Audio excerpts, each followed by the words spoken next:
Hello,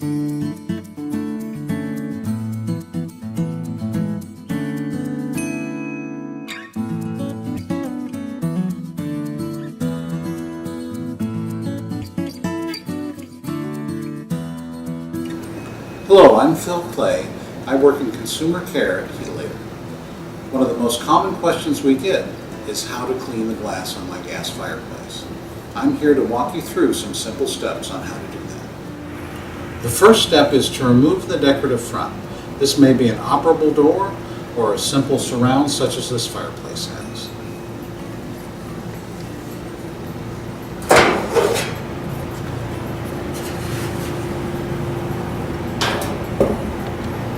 Once the decorative front is removed, we then release the spring clips that hold the glass.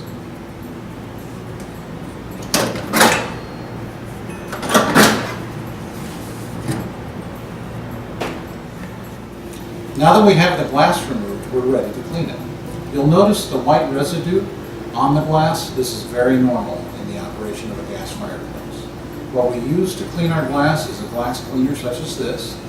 You can obtain this at your local dealer. We apply our glass cleaner directly to the glass, rub it in, and wipe it off.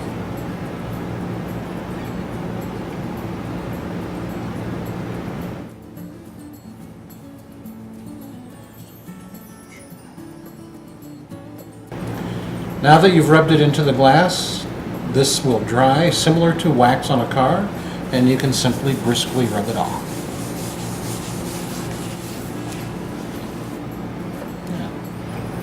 On the outside of the glass, to remove fingerprints and smudges, use a non-ammonia window cleaner, just as you would clean any window.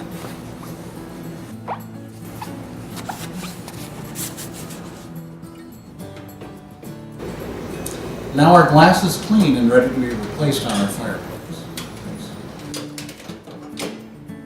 Typically, the glass will need to be cleaned once or twice a year, and you can enjoy a clear view of your fire. We just showed you normal glass and some normal buildup and how to clean it. I'd like to show you some things that aren't quite so normal. The first thing you'll notice in the corner here is a black buildup of soot. What this indicates is your fireplace combustion process is not correct. Something isn't working right in your fireplace. You should call your local dealer and have it serviced right away. The next thing I'd like to talk about are the small cracks you may see in your glass. You can see as I put my hand behind here these series of small cracks. That indicates the glass is weakening and it should be replaced right away.